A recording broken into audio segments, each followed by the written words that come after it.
Bonjour à tous. L'année 2020 a été une année très particulière. D'abord parce que ça a été une année d'élection municipale et vous m'avez renouvelé votre confiance et je vous en remercie. J'en suis vraiment très fier. Et avec notre équipe, on s'est mis tout de suite au travail puisque immédiatement après l'élection, il a fallu gérer la crise du Covid. Alors plutôt que de vous faire un long discours sur cette crise, je préfère laisser parler les responsables des divers services qui vont vous expliquer comment ils ont vécu cette crise. Donc cette année 2020, si je pouvais la résumer en 2 mots, je dirais adaptabilité et solidarité. Adaptabilité parce qu'il a fallu tout au long de l'année s'adapter aux annonces du gouvernement et aux protocoles sanitaires qui ont suivi. Donc on a eu différentes versions de protocoles sanitaires. Un protocole sanitaire pour les écoles, un protocole sanitaire pour les crèches et un protocole sanitaire pour les centres de loisirs. Et le plus difficile, ça a été de s'adapter à la première version, donc le premier protocole, où il a fallu réorganiser entièrement le service. Donc toutes les équipes ont dû revoir les plannings de désinfection, réaménager les réfectoires pour pouvoir accueillir les enfants dans de bonnes conditions, pour respecter les gestes barrières. L'autre mot pour définir cette année 2020, je dirais solidarité. Solidarité entre les agents pour fabriquer des masques pour l'ensemble du service. Donc elles ont fabriqué 350 masques. Et solidarité entre les services, les différents services de la mairie, mais aussi entre les institutions, puisqu'on a pu travailler en étroite collaboration avec les 4 directrices des écoles. Ça se faisait auparavant, mais je pense que pendant cette épidémie, ça a resserré en tout cas les liens qui existaient déjà, mais qui sont, je pense, plus forts aujourd'hui et qui vont nous permettre en tout cas de continuer à travailler sous cette forme-là. Une vraie cohésion d'équipe entre institutions, entre agents, entre services. Année 2020 particulièrement difficile pour le service sport, association, jeunesse et éducation, où dès la période du mois de mars, après avec le confinement, les associations, les gymnases, les bâtiments municipaux ont été fermés. Il a fallu qu'on s'adapte au confinement et à la fermeture des écoles, mais dès le 16 mars, nous étions en capacité d'accueillir les enfants de soignants, en lien avec les écoles, où il y a un gros travail qui a été fait avec les directrices d'école notamment. Dès la deuxième semaine des vacances de printemps, nous avons accueilli un enfant. Ça a été le premier que nous avons accueilli. Et à partir de la rentrée des vacances, nous sommes montés jusqu'à une vingtaine d'enfants quotidiennement sur les 2 écoles accueillies sur l'école Pomme de Pin. À partir du moment où l'école a été réouverte, puisque le maire a décidé de réouvrir le 2 juin 2020, nous avons mis en œuvre le travail autour des protocoles sanitaires à respecter, toujours en lien avec aussi bien les directrices d'école qu'avec les parents d'élèves, les associations de parents d'élèves, pour organiser l'ensemble du travail et de l'accueil sur les 2 écoles. L'été, on a eu une période allégée, mais le protocole a été remis très rapidement à la rentrée de septembre, où depuis, nous respectons les protocoles qui ont été réactivés, avec des évolutions au fil du temps, toujours en lien avec les associations de parents d'élèves et les enseignants. Les réunions avec les animateurs, le travail collectif est un peu plus complexe. Nous devons respecter les groupes, les distances, des procédures un peu particulières. Donc ça a été pour l'ensemble des équipes, que ce soit les enseignants et nos animateurs, ça a été une année particulièrement difficile. Au final, le travail collectif des élus, des enseignants, des équipes d'animation, des responsables de service, malgré les contraintes des protocoles, a permis d'accueillir globalement de manière satisfaisante l'ensemble des enfants, aussi bien sur les temps scolaires que sur les temps périscolaires et le mercredi. Le 16 mars, nous avons dû fermer les portes de la crèche suite à l'annonce du président de la République par rapport au confinement. Nous avons fermé donc jusqu'au 12 mai inclus. Nous avons quand même continué à garder des liens avec les familles, avec les mails. Nous avons travaillé sur la future rentrée de septembre, tout ça en télétravail. Puis à partir du 7 mai, nous avons eu un protocole pour la réouverture de la structure. Nous avons pu la rouvrir le 13 mai avec un travail en amont avec l'équipe. Nous avons pu accueillir des enfants dont les parents avaient des professions prioritaires.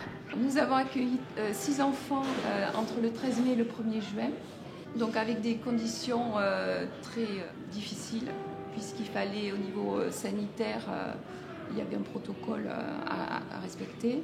Sur cette période-là, le protocole sanitaire était assez compliqué à mettre en œuvre.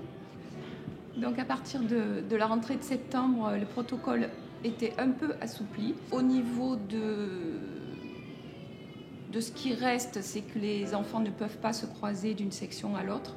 Donc c'est vraiment la section en vase clos. Cette période de Covid nous a empêchés de faire les fêtes que nous faisions avec les enfants et les parents, de faire les réunions de rentrée avec les familles pour établir déjà ce lien aussi de confiance. Mais malgré tout, nous essayons de faire des petites fêtes, et notamment celle-ci, celle de Noël, par section, et voilà, nous essayons de faire au mieux pour que la vie continue à la crèche dans des bonnes conditions. À partir du premier confinement, la priorité pour nous a été de stopper toute commande de fournisseurs en produits frais. Ensuite, nous avons changé les menus pour essayer de passer les produits périssables en priorité. Le reste des produits périssables, nous l'avons donné à l'épicerie sociale pour en faire profiter un maximum de personnes habitant sur la Foire des Oliviers. Ensuite, nous avons fermé le foyer du 3e âge. Les personnes étant au foyer pouvaient bénéficier du portage à domicile, ce qui a augmenté la livraison du portage, qui nous a obligés de prendre un 2e véhicule frigorifique pour livrer toutes ces personnes. Bien sûr, pour la livraison du portage à domicile, le protocole a été respecté, masque obligatoire, gel hydroalcoolique après chaque livraison des personnes et désinfection de la voiture, des voitures, à chaque fin de livraison. Nous avons aussi assuré un service minimum pour fournir aux enfants des soignants un repas. Pour le 2e confinement, vu que les écoles sont restées ouvertes, nous avons continué à fournir les 950 repas jour quotidiennement que nous faisions d'habitude. Comme tous les services, la bibliothèque a subi les fermetures et réouvertures administratives. Donc nous avons dû nous adapter et proposer un nouveau service à nos adhérents. Donc il s'agit d'un système de drive qui est toujours en cours actuellement. Donc les adhérents doivent choisir leurs ouvrages soit directement sur le site de la mairie via le catalogue de la bibliothèque, soit nous téléphoner ou nous envoyer des mails s'ils ont déjà une idée de ce qu'ils souhaiteraient lire. Nous faisons ensuite des sélections en fonction de leur habitude de lecture, que ce soit pour les enfants, les adultes, les personnes âgées. Il ne faut pas hésiter à nous téléphoner pour nous demander conseil. Il faut savoir que ce système de drive demande un travail quand même particulier en amont aux bibliothécaires, puisqu'il s'agit de connaître les goûts des adhérents pour répondre au mieux à leurs attentes. Donc près de 15 minutes sont nécessaires à la préparation de chaque demande, puisqu'il faut que les bibliothécaires vérifient que les ouvrages soient bien disponibles, que les personnes ne les aient pas déjà lus et que les livres ne soient pas en quarantaine, puisqu'à chaque retour, nous nettoyons les livres avec un produit désinfectant et nous les mettons de côté pendant 1 semaine pour respecter les règles sanitaires en vigueur. Ces fermetures administratives ont également permis aux agents de faire un point sur le stock d'ouvrages de la bibliothèque. Donc tous ont été pointés, recatalogués, nettoyés, réparés pour vous offrir des livres de bonne qualité quand la bibliothèque pourra réouvrir. Durant le premier confinement, on a dû fermer les locaux du CCAS, donc on continuait d'être présent, on avait une permanence téléphonique et on avait également l'épicerie sociale. L'épicerie sociale a fonctionné dans un premier temps avec les colis alimentaires qu'on a confectionnés nous-mêmes. On avait beaucoup de denrées périssables de la cuisine centrale, donc on les a utilisées parce que le foyer est fermé, donc ça a évité d'avoir du gaspillage alimentaire. Puis dans un second temps, on a demandé aux gens de venir sur des créneaux d'1 quart d'heure, ce qui leur permettait de choisir eux-mêmes leurs denrées et également de respecter aussi une certaine confidentialité. Ils ne se croisaient plus, ils étaient seuls dans l'épicerie.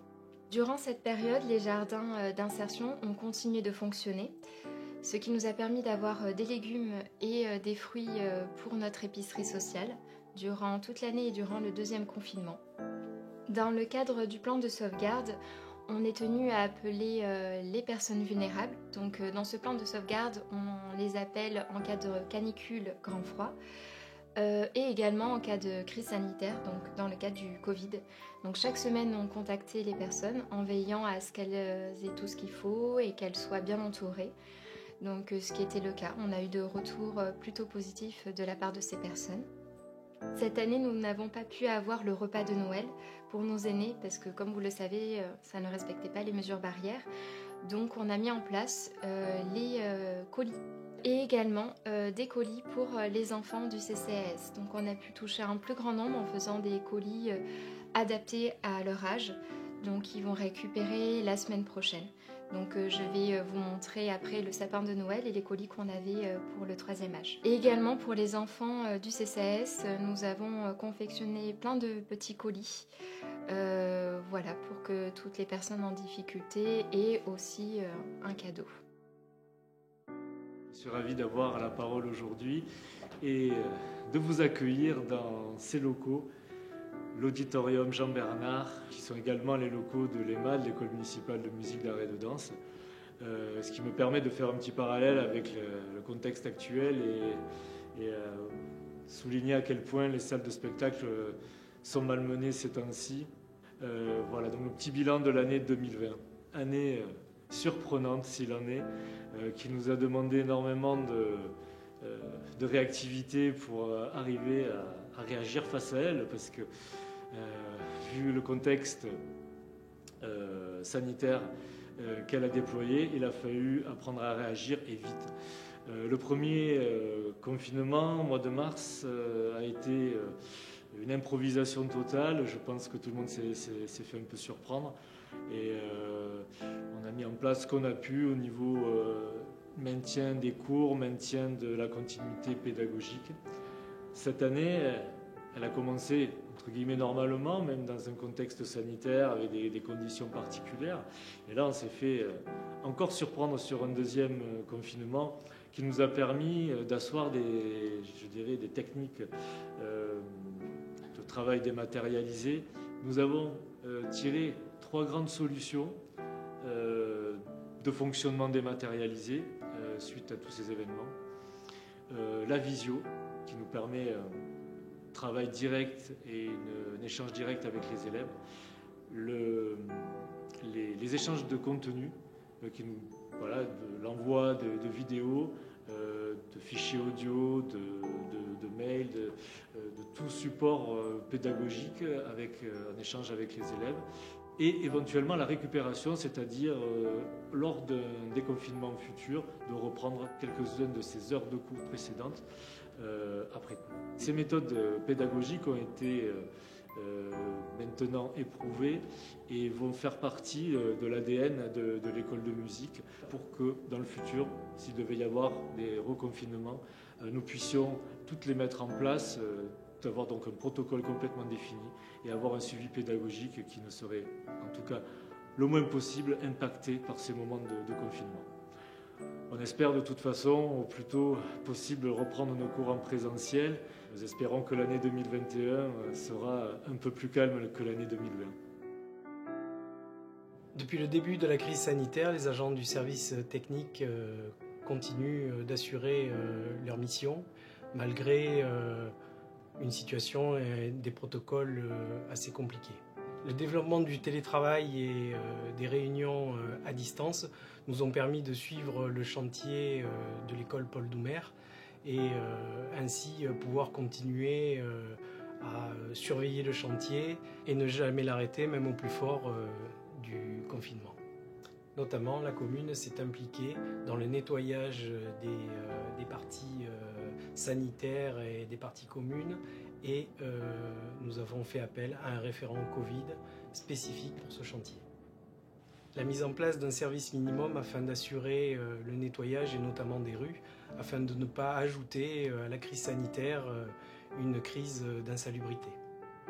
La désinfection des rues et les entretiens urgents ont été assurés pendant toute la période du confinement. La métropole a décidé de manière unilatérale de fermer la plupart de ses services afin de protéger ses propres personnels.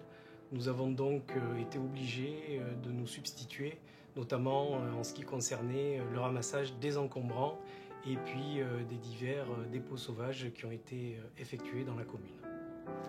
À partir du mois de mai, les entretiens des espaces verts ont repris avec des équipes réduites et nous avons, aux alentours du mois de juin, récupéré tout notre retard sur ces opérations. La préparation des réouvertures au public des services de la commune, mais également la réouverture des écoles, a nécessité un temps de concertation avec les utilisateurs et nos services. L'aménagement des accueils afin de protéger le public et nos agents, et dans les écoles, il a été mis en place un marquage au sol spécifique afin d'assurer une circulation logique de manière à ce que les gens ne se croisent pas. Au mois de mars 2020, mon service de police municipale a été sollicité immédiatement dès le début du Covid. Notre action principale était de la prévention, mais nous avons dû effectuer également de la répression pour les plus récalcitrants. Nous avons axé nos contrôles sur les attestations de déplacement dérogatoire et par la suite sur le port du masque. Nous avons travaillé en lien avec le CCAS et apporté notre aide aux personnes les plus vulnérables. Lors de nos patrouilles quotidiennes, nous avons rendu visite aux personnes les plus isolées de la commune, afin de nous assurer qu'il ne manquait de rien. Le Covid aura amené un gain de travail supplémentaire à mon service, ainsi que le plan Vigipirate survenu en fin d'année. Quelle que soit l'évolution de la crise sanitaire, nous serons toujours présents sur le terrain pour assurer la sécurité des fabriques. Vous avez vu donc le ressenti des responsables de service. Vous n'avez pas eu tous les responsables de services municipaux qui se sont investis pendant cette période, puisque beaucoup se sont mis au télétravail. On a eu la chance d'être assez réactifs sur ce sujet et donc beaucoup ont travaillé de chez eux, ce qui a permis, et ça c'est très important pour nous, la continuité du service public. Mais là on va parler d'espoir, on va parler de l'année 2021 qui s'annonce, qui est un peu compliquée aussi, puisqu'au début la crise n'est toujours pas derrière nous, la crise épidémique, et qu'en plus c'est vrai que malgré tout sur les finances communales cette crise a eu un impact important, surtout en termes de fonctionnement. Mais pour ce qui est de l'investissement dans l'année qui est passée et l'année qui vient également, le gros projet communal c'est bien entendu la rénovation de l'école Paul Doumer qui continue. Nous espérons finir assez rapidement la cantine de ce projet, la cuisine, de façon à pouvoir, vous le savez, on s'est engagé là-dessus, à pouvoir accueillir tous les élèves qui désirent manger à la cantine et pas seulement ceux dont les deux parents travaillent. Donc ça c'est le gros projet qui va venir. Bien sûr il y aura d'autres projets comme d'habitude en 2021, notamment nous allons rénover la chapelle Sainte-Rosalie et l'église Saint-Sauveur, puisque le conseil départemental nous a accordé les subventions pour pouvoir le faire. Donc écoutez, je vous souhaite que l'année 2021, et je nous le souhaite à tous, soit plus agréable que l'année 2020. Donc je vous souhaite beaucoup de santé, beaucoup de bonheur, protégez-vous et encore une fois, bonne année 2021. Merci.